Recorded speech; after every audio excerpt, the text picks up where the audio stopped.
All right, back for another beer review, and today I'll be reviewing yet another beer from the Bell's Brewery, and they're out of both Kalamazoo and Comstock, Michigan, and this is their Big Hearted IPA. So this is an Imperial IPA that comes in at 9.5% alcohol by volume, 59 IBUs. At the time of review, I believe this can is approximately 6 weeks old, and that's because it has a Best By date of July 28th of 2024, which means that this one was canned on either January 28th or January 29th of this year, because Bell's gives this beer a 6-month shelf life. And considering I'm reviewing this one in the middle of March, it's right around 6 weeks old. So we have another beer within Bell's, I guess you would call it their Hearted series. I don't think it's technically like a true series, but I guess it's a series.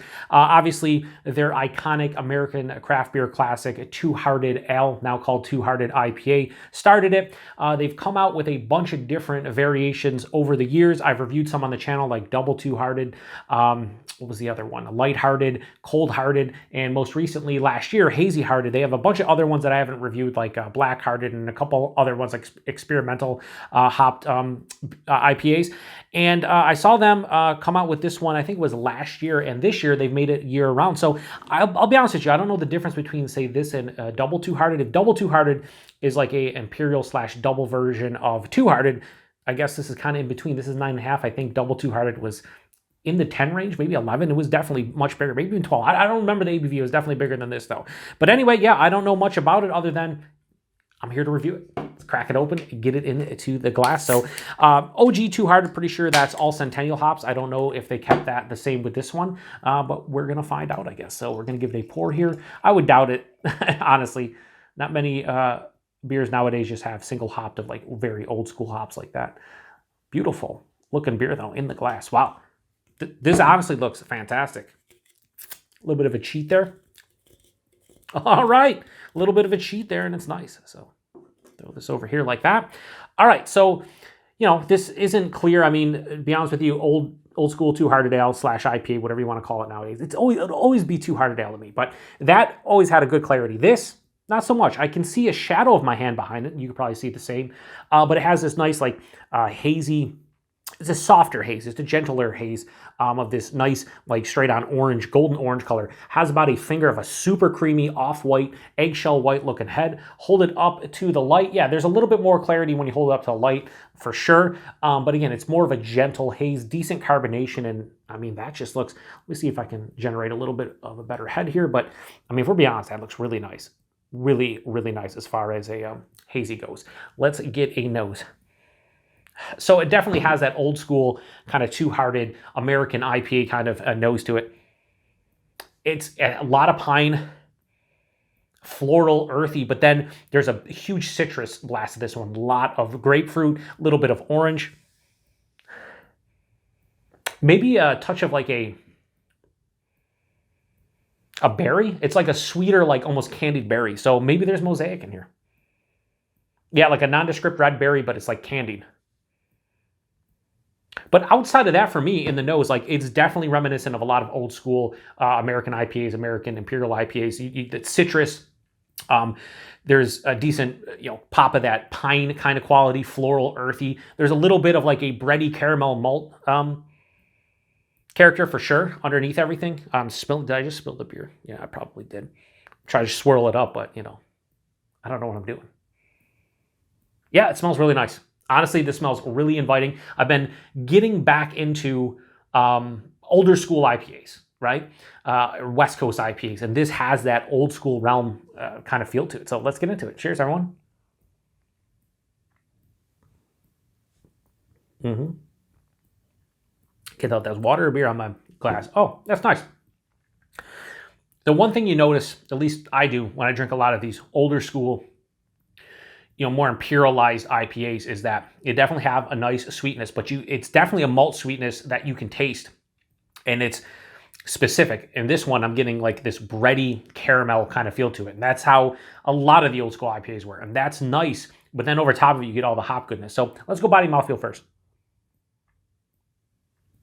9.5. This is like higher side of medium, lower side of full. Definitely has a somewhat syrupy kind of, I would say, let me take it back. I would go lower side of full into medium full.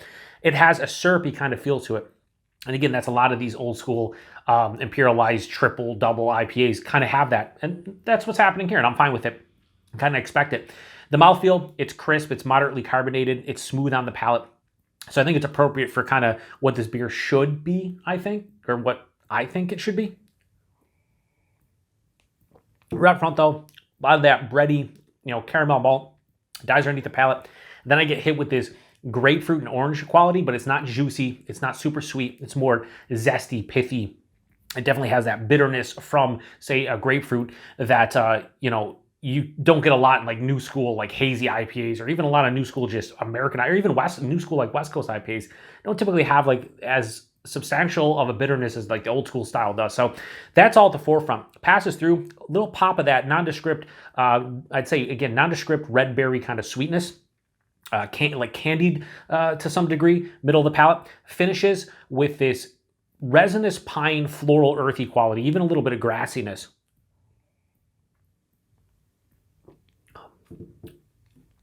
Moderately bitter, so a nice firm bitterness, and semi to full on dry. So sweet up front with all that malty goodness, balanced out on the back end with that bitterness and dryness kind of stopping it in its tracks. I will say 9.5%. Can I tell this is a bigger beer? Yes. There's a little bit of an alcohol astringency on the palate, a nice warming into the chest, but it's not too big. I've said this before about triple IPAs, and I'll always say this about triple IPAs. Two things I want on a triple IPA. Not that this is technically a triple, but it's getting to that level, just Imperial, whatever. It's all the same. I feel like you could call anything Imperial, at over whatever it is, 7.5%, 8%.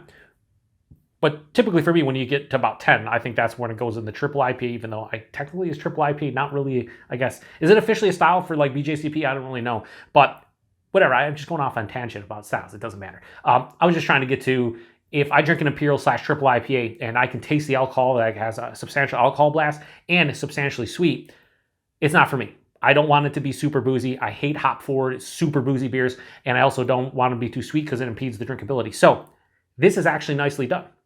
Are the flavors here blowing me away? No. This just reminds me of a solid old school double / triple IPA, Imperial IPA, that is pretty well balanced, has some nice flavors, and I'm digging it. I really am. So rating on a Big Hearted IPA from Bell's, all day, every day, I would give this a high 4 out of 5. I go 4.05. I think that's kind of where this one lands. I think 4.5 out of 5 is 4.05 out of 5 is an appropriate score. What would it take to get a little bit higher? I don't know. Maybe a little bit more intensity of flavors. Maybe something different. I like that little pop of berry sweetness. But I think this is just a really well done and executed Imperial IPA, in the old school realm.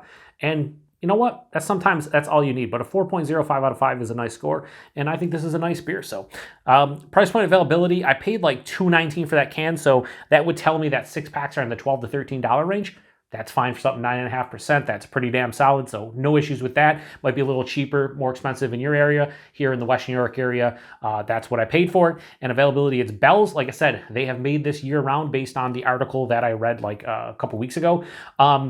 What does that mean? Well, if you see Bell's, then you probably should see this. I'm sure they get into some variety packs. They do like the Hearted variety pack. You might see that this beer in that pack. They also mentioned this stovepipe cans, the 19.2 fluid ounce cans. This one will also be available in it. I don't need 19.2 fluid ounces of a 9.5% Imperial IPA, but for those of you who do and like that, they're out there. So if you've had this one before, post in the comment section. Let me know what you thought about it. Like I said, the alcohol, it's there, but it's not substantial. The sweetness, it's there, but it's balanced out by the bitterness and dryness. It's really well balanced, nice flavors, highly enjoyable. One of my I would say this is one of my more favorite releases from them in the past couple years. I think they've done a really good job with this, so kudos to Bell's. Anyway, I'm going to shut this one down. Appreciate everybody stopping by for another beer review here on the Beer Patrol. Like I said, if you had this one before, post in the comment section. I'd appreciate it. I'd like to hear what people think about this one, because I think it's pretty good, and I think this is a nice take on like the classic Two Hearted. It's kind of in that same realm flavor-wise, but I still would, when it comes to all these beers, I still prefer Two Hearted over almost everything that Bell's releases, because that's a classic and it's fucking delicious. To the next one. Cheers.